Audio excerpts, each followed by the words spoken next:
Talahuron ng mga Kristiyanos sa akong yutar na tawhan ingon man tanang katawhan na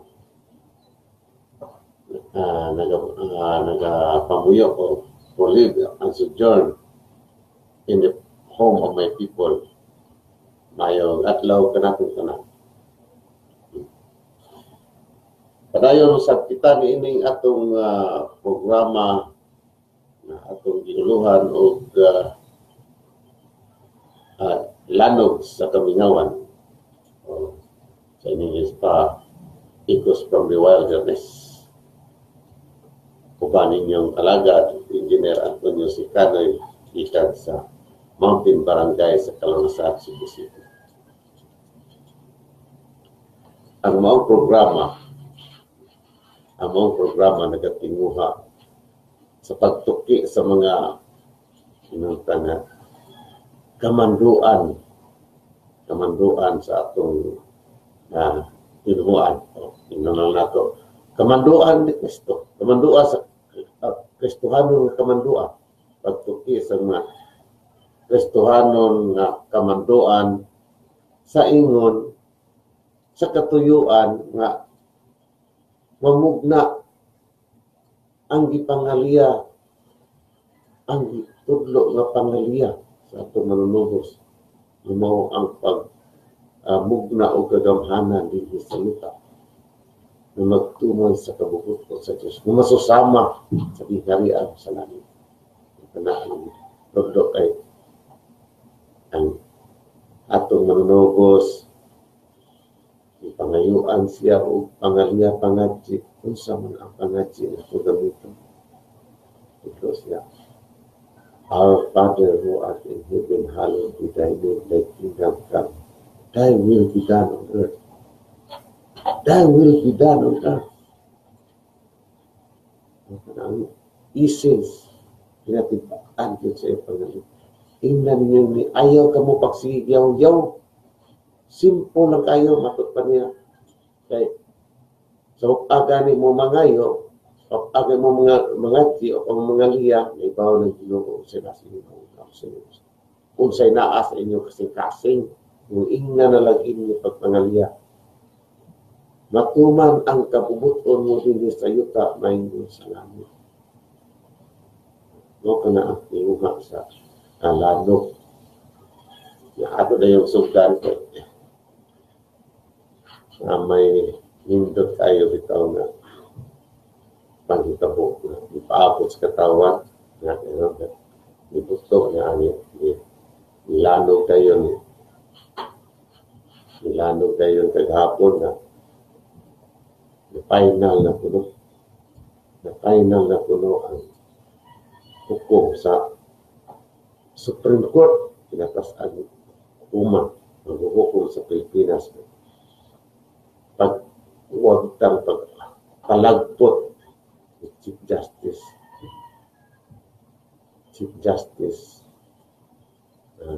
Sereno, mga lano kayo problema. Doon ay mga nag-ingon dito, tapos kaligat sa ito nga. Doon ay mga pamahayag na nag-ingon na kadaugan ko sa hustisya. Kadaugan ko ang pagpalagpot ko, ang paghimo ko nga himpit na gyud. Hukom sa Korte Suprema na pagpalagpot ni Chief Justice Sereno, kadaugan ko sa hustisya.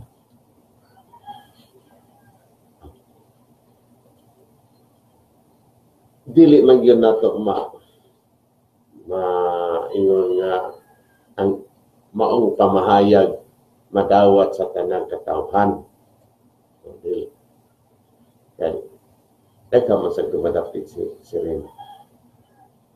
Nagkamasag na wa mo yun apan. Maumugid ka na ang mahitabo niya. Paggawas kahit opinion, nauna na. Justisya, kadaugan justisya. Opinion na.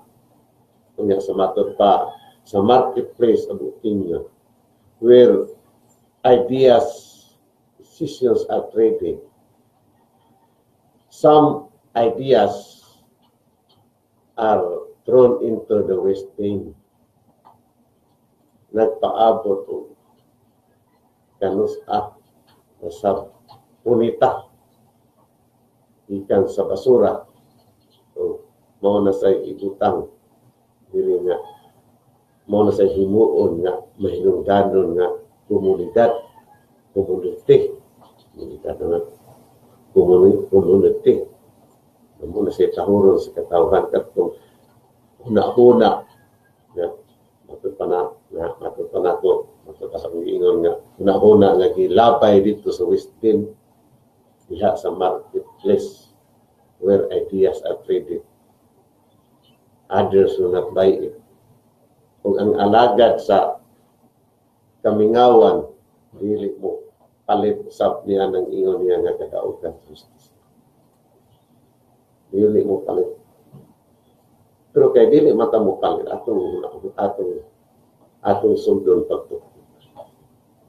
Kung sa may isins gyud sa ilang kung sa magyud ang kinatibuk-an sa ilang complaint mo'y ibasihan nila mo'y sukaranan sa ilang palagpo ni Sireno ang salin ang anomaloso na salin ang kanang salin nga wa magtug-an sa tinuod kanang salin nga bakakon unsa may doktrina, unsa may kamanduan, unsa may pulong kabahin ng pagka matinud-anon, pagka-truthful sa matag pangulo sa mga mga kadagkuan sa kagamhanan sa yuta, unsa may doktrina, unsa may pagkamanduan anak sa atong tinhuan. O papadiay na appeal sa mga pulong na matutpan ni Kristo iyang gidala ni sa yuta aron magdaog kaluwasan sa katawhan ay mga kaparian sa may mga pulong anak ni Kristo kabati kayo ang pare ni Kristo pulong ni Kristo kabahin ang pagkamatinud-anon pagka-truthful sa mga nagdaog katungdanan kabati.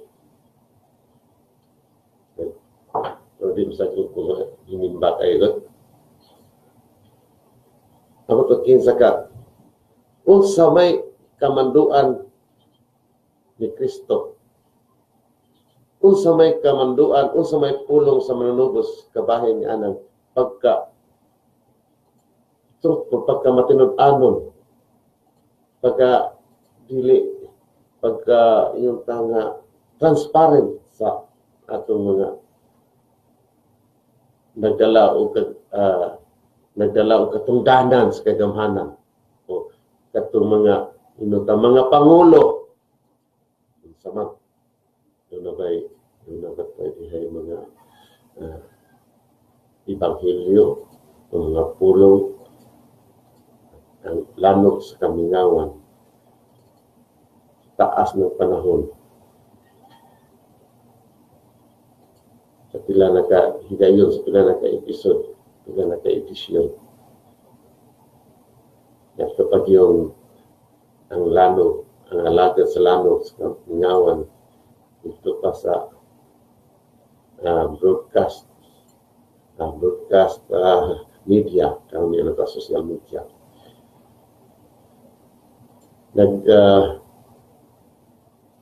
Makanunayon nga naghisgot nga ng pulong sa Diyos nga nagmando sa pagka matinud-anon, sa pagka transparent.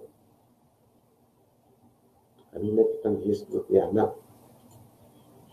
atong basahon, ang atong nagian, ang atong mahisgutan ng mga pulong sa Diyos na mapatik sa atong balaang kasulatan. Yan. Mga pare mo. Panghilyo man sa dispare, sa magtagad ani. diya sa sinugdanan kining Daniel nagdamgo og kagamhanan alang sa tao dinhi sa yuta.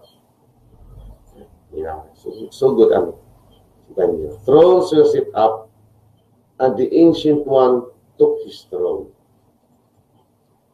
His clothing was no bright, and the hair on his head as white as wool. Bangilyo ni. Bangilyo ni. Thrones were set up, and the Ancient One took his throne. His clothing was no bright, and the hair on his head as white as wool. His throne was flames of fire. Awa na labot sa kamandoan sa kabahin niya ng transparency. Transparency. Transparency. Kanang mga pangulo nga dili bakakon sa ilang mga ipamahayag nga labi na ng statement of asset liabilities ni mamata. Niingon man diri nga his clothing was no bright, and the hair of his head as white as wool. Ay, sa pagsabotin mo anak ng Evanghelium na wag mong tagahin ng kahulugan ng mga pulungan.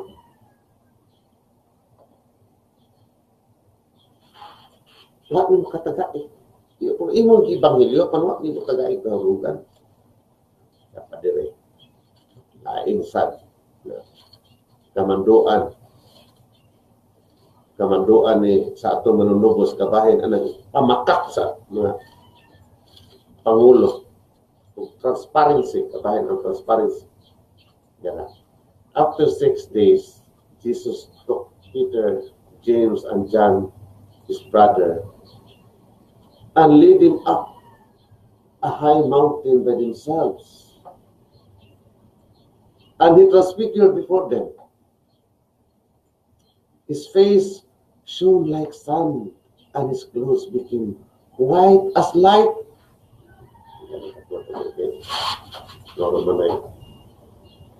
Nagmando nga.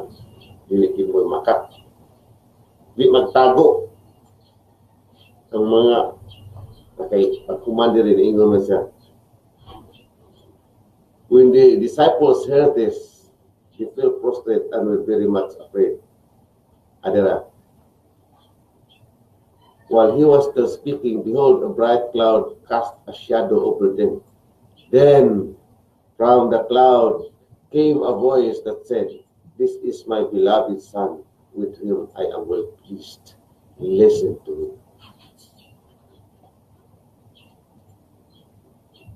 Human nagpakita nga pepeng putia, listen to him.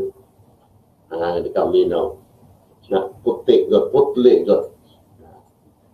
Sa to pakatong dili putli, dili may paminaw. And he was transfigured before them. His face shone like sun, and his clothes became white as light. Puti. Dayon a voice was heard, "This is my beloved Son, with whom I am well pleased. Listen to him." Naminaw ka taong bakakon? Ngunit kamanduan ni Kristo. Kinahanglan na mangulog kay kadi ko bakakon kay kadi ka magtungkal sa imong salin. Di ka ayon paminawon. Kana sa Mateo na. Transfiguration. Balik-balik mo din. Kinahanglan white yun. Kaya kung sao manimo. Magsabot ani. White ka, isa ito pa white pinagbuan. Kaya magtago ka ni, tago ka, anak sa kaya, yato yun sa tangit-kit, ito ma. Pare. Si Evangelio na niya, pero wagod siya maghatag o kahulugan na naman kakiinom siya na white as light. Oh. Yan. The transfiguration. 9, Mark 9. Transfiguration.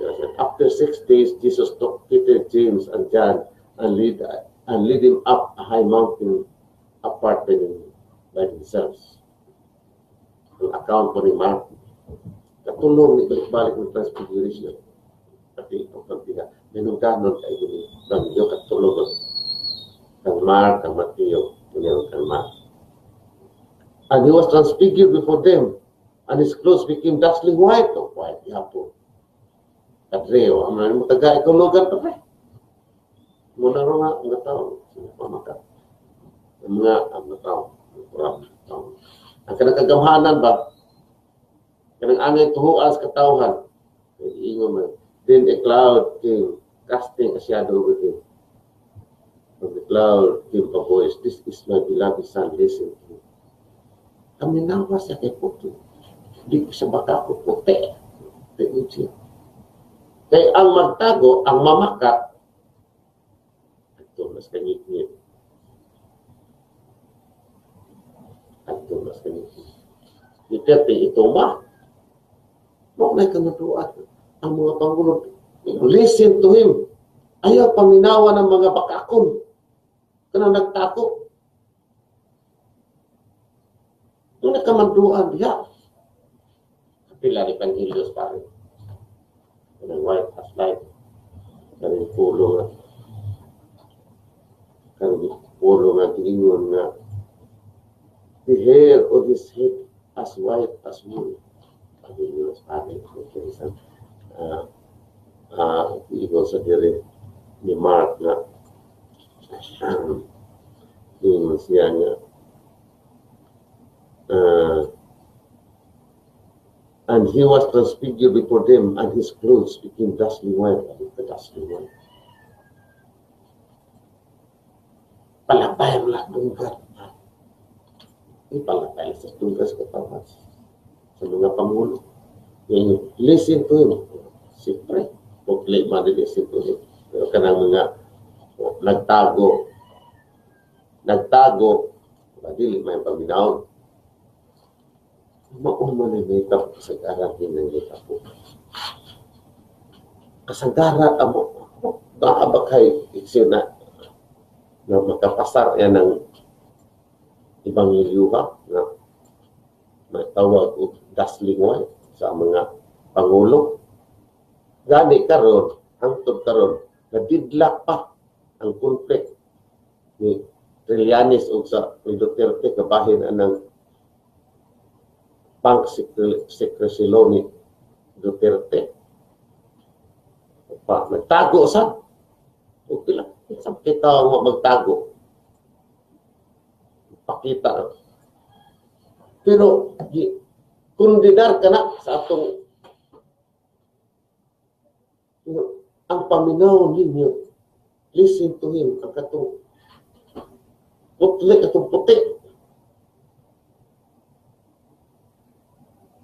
Wa magsapot o kangit-ngit. So, very transparent. Yung tapa, snow bright, diba? Dazzling white as yung sa terminal material. Ngayon siya sa Mateo na he became white as light. Hayata. Kinsa magkaha. Kinsa magkaha. Ito naman daghan ka ito panahon pa rin. Era. Diyan ako. Ito. Mark Beloved. Sa ito daghan ka ito. Nahantod ka na ito si Pidol. At kakuan mo na ito doon ito. Muna ang tanang katawa, ang tanang karon lahat halos tahanan yun. Kaya presidente, at sila po ng tapuan sa isa pablihan. Yung mga pangkakaw, kaya na dili transparent, dili white as light. Ang tanong, hasta tigali sa mga Chief Justice, hasta tingnan ng mga justices diya sa Supreme Court, makasat. Mauna nga ang baruganan sa lano, kabayan ni Sireno, hinasikat, namingot ka nga, dilita mo palit anang ilaha. Hinasikat ni Aring, yung dilita mo palit anang ilaha, kung isakto na justisya. Hinasikat na Aring Ibanghilyo, kabahin na Aring ang woman caught in adultery. O kini-akong pasigan, ano nang ingat kita na, dili kita mo sakay na di kita mo palit ang ilang ideya kadaugan sustisya o talagpo isin dili kita mo sakay na kay atong gibasihan kiring Ibanghilyo nga ang woman caught in adultery akong masabi halos matanan fraudulent bakakot sa ilang salin. Halos. Sa ilang mga bank account. Bank secrecy law man mo. I have the right to be protected. The bank secrecy law. Tinutungkan. Yan mo na katong ipasihan sa atong hukuman ng ingo kita na dili kita musakay. Kining Ibanghilyo kabahin ang woman caught in adultery akong basahin. Then each went to his own house. While Jesus went to the Mount up, then each went to his own house while Jesus went to the Mount of Olives. But early in the morning, he arrived again in the temple area. And all the people started coming to him. And he sat down and taught them. Then the scribes and the Pharisees brought a woman who had been caught in adultery and made her stand in the middle. He said to him, "Teacher, this woman was caught in the very act of committing adultery. Now in the law, Moses commanded us to stone such woman. So what do you say?" He said this to him, so that they could have some charge to bring against him. Jesus bent down and began to write on the ground with his finger. But when they continued asking him, he straightened up and said to them, "Let the one among you who is without sin be the first to throw a stone at her." Again, he bent down and wrote on the ground. And in response, they went away one by one, beginning with the elders. So he was left alone with the woman before him. Then Jesus straightened up and said to her, "Woman, where are they? Has no one condemned you?" She replied, "No one, sir." Then Jesus said, "Neither do I condemn you. Go, and from now on, do not sin anymore." Amo na lang sabot. Pulos mo kada. Kung naman kayo ng makatsali, kung muna pa rin sa pamurika, pang adultery dito sa ila, kumon kayo. Yastar ng mga accuser. Kasasad. Kung kinsa makasa, kung naglabay bato. Kunya atong gikundina ang katong giingon nga nanong nga kita mo palit, kita mo sakay anang ilang ingon nga kadaugan sustisya ang pagpalagpo ni Sireno. Kaya ato mang nabati nga iingon mo na siya gusto mo police curfew. I cannot forgive you for accepting the costume. You are not an insider. You are not sitting. You are not sitting justice of the Supreme Court. Kana mao ka na giingon diri sa Galacia sa Hinyo gyapon. Galacia. In contrast, the fruit of this fruit of the Spirit nito. I say then, live by the Spirit, and you will certainly not gratify the desire of the flesh. For the flesh has desires against the Spirit, and the Spirit against the flesh. These are opposed to each other, so that you may not do what you want. But you are guided by the Spirit. But if you are guided by the Spirit, you are not under the law. Now the works of the flesh are obvious. Muna the work of the flesh na tugiingon nga. I cannot forgive you for accepting the cause of the for accepting as Chief Justice when you are not accepting justice. Now the works of the flesh are obvious.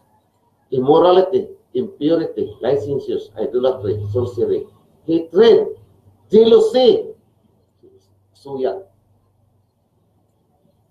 curfew. Jealousy is the work of his flesh. Muna hinungdan sa manang adi tamo sakay kay that is the work of the flesh. I cannot forgive you. Jealousy for having accepted the post. When you are not accepting justice, no, that is jealousy. You are you work for the flesh. And the work of the flesh is jealousy. That is what you are. Na naman nga i-focus man ninyo yung attention diha anong i-focus man ninyo inyong trabaho diha sa salin nga na may daghan kayo, na may dako kayong issue. Dako kayong issue na waong hatag justisya sa katawhan. Pag-ingon lang ni dilema nga ang justisya sa Pilipinas di makalihok. May dagkong taong involved sa Supreme Court. You are the one you are the one having control and supervision over all justices. Wag lagi ka na imo. Ate sa sirino na ito. Asas kakyo. May kolegial batin na. Pag-ingon ni Presidente, pinalanggang Presidente Rodrigo Duterte nga kung mabiktima yung mga dito pa sa international media, huwag ka nang maghintay ng justisya. Gamitin mo ang barilong na kaya. Kaya mo react ato Supreme Court. Kada ko atong taparo sa iyong now. Yung salita mo ron. Ikan sa Husgado, baril ang gamitin. Wag na makinhangag. Paano magkuha ng kuko? Kada ko taparo sa reaksyon mo. Kaya react na diya. So, kung sa mo flower mo diya. Yung una nyo pag-isip ng salin mo. Kadaog ang justisya. Hindi ka masakay na. Kadaog ang justisya. Nagkupa na justisya. Pero ang atong nauna, may mo siya ilabay dito sa ilabay na ito sa gusto. Kasi, kaya mo din the marketplace of opinions. Ideas were traded and some ideas are just thrown into the wisdom. It's not good. Huwag mahalin. Pero, ipadungog kita kay ang ato ang pagtuki na sa pulong. Aron matuman ang kahuguton sa Diyos din sa yuta may salamat. Kinahanglan kita niya na ang atong mga hukom, ang atong buhat, our decisions and actions should be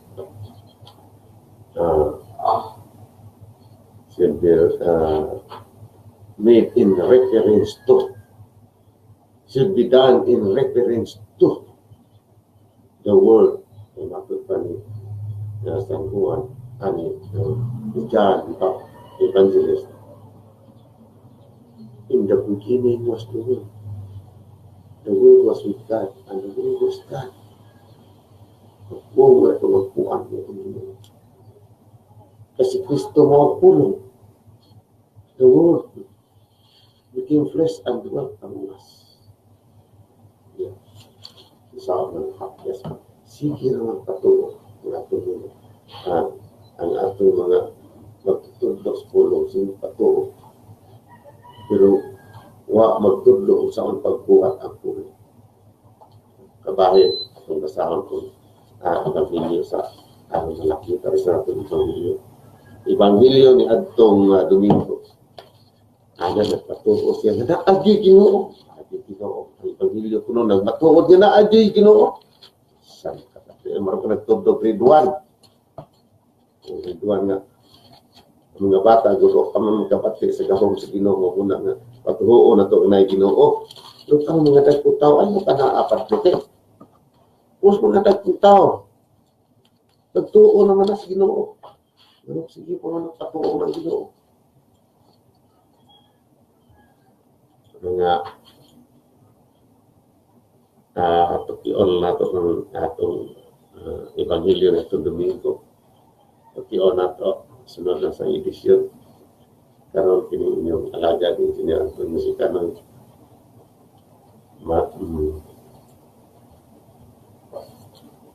muingon nga mga liya na lang nga sana kitang tanan kanang katawhan mahimong instrumento kahimanan aron ang pulong mapungahon.